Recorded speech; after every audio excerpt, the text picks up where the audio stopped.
बताते हैं, आज बीजेपी विधायक दल की बैठक होगी सीएम हाउस में, महामंथन बैठक होगी। बैठक में पेसा एक्ट को लेकर मंथन होगा, सभी विधायकों को जिम्मेदारी दी जाएगी। पेसा एक्ट समझाने की जिम्मेदारी सौंपी जाएगी। योजनाओं की ब्रांडिंग को लेकर विधायकों से चर्चा होगी। तो बड़ी खबर हम आपको बता रहे हैं, पेसा एक्ट को लेकर सीएम हाउस में महामंथन होगा। बीजेपी विधायक दल की अहम बैठक आज होने जा रही है और इस बैठक में पेसा एक्ट को लेकर मंथन किया जाएगा। कैसे लोगों तक इस एक्ट को पहुंचाया जाए, लोगों को इस दिशा में जागरूक किया जाए, इस बात की जिम्मेदारी सभी विधायकों को सौंपी जाएगी। क्योंकि पेसा एक्ट लागू तो हो गया है राज्य में, लेकिन अभी इसका फायदा आदिवासी समुदाय के लोगों को मिल सके, उन तक इस योजना की जानकारी ठीक ढंग से पहुंच सके, इसके लिए अब बीजेपी विधायकों के कंधे पर ही अहम जिम्मेदारी सौंपी जाएगी।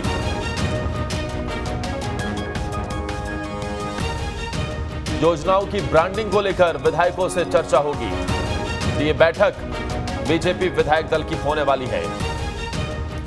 और इस बड़ी खबर पर ज्यादा जानकारी के साथ हमारे संवाददाता जितेंद्र सीधा जुड़ गए हैं राजधानी भोपाल से। जितेंद्र, सबसे पहले यह बैठक कितनी देर में होने वाली है?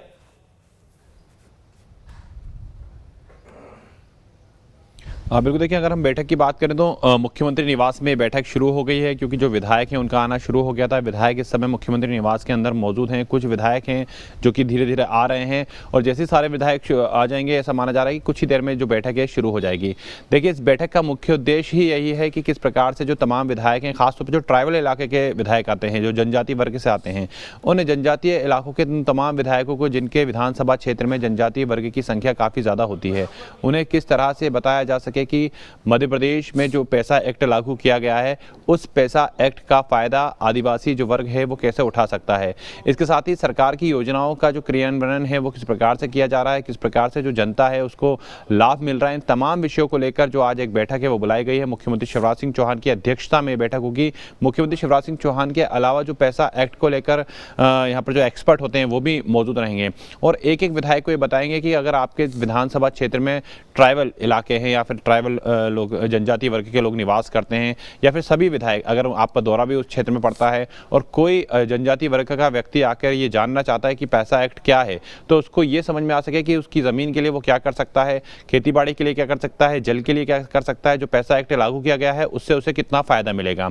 इतना ही नहीं, क्योंकि हमने ये देखा है कि किस प्रकार से जो जनजातीय वर्ग के तमाम लोग होते हैं वो रोज़मर्रा की ज़िंदगी में अपना खान पान की शुरुआत करते हैं और ऐसे में उन्हें सारी चीज़ों के बारे में पता नहीं होता है। तो ज़्यादा से ज़्यादा जनजातीय वर्ग के लोगों को जो पेसा एक्ट है उसके बारे में पता चल जाए और इसके अलावा ये भी पता चले कि इसको लागू किसने किया है। क्योंकि कहीं ना कहीं देखिए, सरकार चुनावी मंत्र भी इस विधायकों की बैठक में कहीं ना कहीं देने जा रही है कि चुनावी मंत्र भी क्या होना चाहिए। तो कहीं ना कहीं सरकार का पूरा जो फोकस है वो इस समय जनजातीय वर्ग पर है और ये वजह है कि सभी विधायकों को बुलाया गया है जनजातीय वर्ग के पेसा एक्ट के बारे में समझाने की। मध्य प्रदेश में अगले साल विधानसभा चुनाव होने जा रहे हैं, उसमें जनजातीय वर्ग एक बहुत अहम फैक्टर रहने वाला है, जिसे साधने का प्रयास भारतीय जनता पार्टी की तरफ से पूर्ण रूप से किया जा रहा है।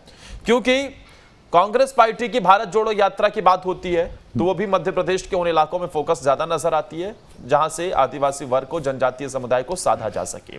दूसरी तरफ भारतीय जनता पार्टी पेसा एक्ट की बात हो या फिर तमाम ऐसे मुद्दे हों जिसे लेकर ये दावा किया जाता है और ये संदेश दिया जाता है कि आदिवासियों के हित में लगातार सरकार काम कर रही है।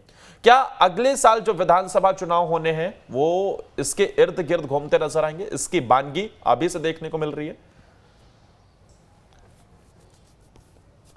बिल्कुल, देखिए 2018 के भी चुनाव पर अगर हम नज़र डालें तो कहीं ना कहीं जो आदिवासी इलाके थे वहाँ के अगर हम बात करें तो जो फ़ायदा मिला था वो कहीं ना कहीं कांग्रेस को मिला था। इसके साथ ही हमने देखा था कि किसानों को लेकर भी जो वादे किए गए थे उसका फ़ायदा भी कहीं ना कहीं कांग्रेस को मिला था।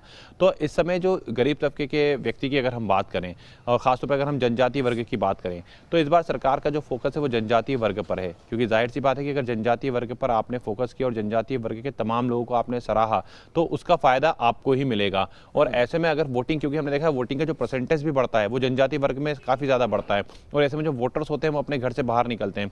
तो कहीं ना कहीं एक पूरी तरीके से जो फैक्टर होता है, एक पूरी तरीके से जो बदलाव की भूमिका देखने को मिलती है कि अगर आपको चुनाव में अपने पक्ष में माहौल बनाना है तो ऐसे में जनजातीय वर्ग को साधना पड़ेगा। और कहीं ना कहीं 2023 के विधानसभा चुनाव को लेकर जो तैयारी है वो चाहे बीजेपी हो या कांग्रेस की बात करें, हम दोनों ने ही करना शुरू कर दिया। आप देखिए राहुल गांधी की जो यात्रा निकल कर आ रही है बुरहानपुर से शुरू होगी, बुरहानपुर से जो उसका रूट तैयार किया गया है वो उन्हीं इलाकों में निकलेगी जहां पर ट्राइबल इलाके ज्यादा वोट बैंक के लिहाज से जनजातीय वर्ग कितना महत्वपूर्ण हो जाता है? कितनी ऐसी सीटें हैं जिस पर सीधे तौर पर असर पड़ता है?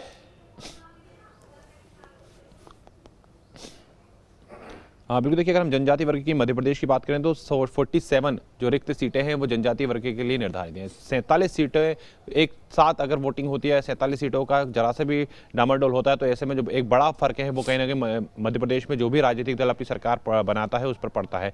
तो ऐसे में 47 सीटों के लिए जो वोटिंग है वो यहाँ पर की जाएगी। तो 47 सीटों पर कहीं ना कहीं जो फोकस है वो दिया जा रहा है और ये वजह है कि बड़ी जो सीटें हैं वो आदिवासी वर्गों की, मध्य प्रदेश में शहरिया आदिवासियों की भूमिका काफ़ी ज़्यादा होती है, भील आदिवासी होते हैं, भिलाला आदिवासी होते हैं। तो ये जो 3 जातियां हैं आदिवासियों की वो मध्य प्रदेश में पाई जाती हैं और ऐसे में जब 47 सीटों पर फोकस किया जाता है तो कहीं ना कहीं देखा जाता है कि एक बड़ा फैक्टर है आदिवासियों का। और अगर आपने आदिवासी वर्ग को अपनी साइड ले लिया या अगर आपने आदिवासी वर्ग को अपनी साइड रिझा लिया तो उसका फायदा आपको चुनाव में मिल सकता है। और आप देखिए तैयारियां भी अभी से की जा रही है, जैसे कि आपको मैंने बताया कि राहुल गांधी की यात्रा भी जहां ट्राइबल इलाकों से निकल रही है तो कुछ दिनों पहले जनजातीय गौरव दिवस के अवसर पर मध्य प्रदेश के शहडोल में एक कार्यक्रम किया गया था जिसमें द्रौपदी मुर्मू आई थी, राष्ट्रपति हैं और वो भी जनजातीय वर्ग से आती है। तो कहीं ना कहीं यहाँ पर ये बताने का प्रयास किया गया है कि जनजातीय वर्ग के साथ अब सभी राजनीतिक दल जा रहे हैं क्योंकि उनको भी मालूम है कि जहां मध्य प्रदेश में एक ओबीसी फैक्टर सबसे बड़ा फैक्टर माना जाता है तो उसके बाद दूसरे नंबर पर जनजातीय वर्ग आता है। तो ऐसे में अगर ओबीसी फैक्टर आधा बीजेपी के पास आधा कांग्रेस के पास जाता है तो कहीं ना कहीं जनजातीय वर्ग एक उनके पास ऐसा वर्ग हो सकता है जिसके आधार पर सरकार बनाई जा सकती है और यही वजह है कि जो जनजातीय वर्ग है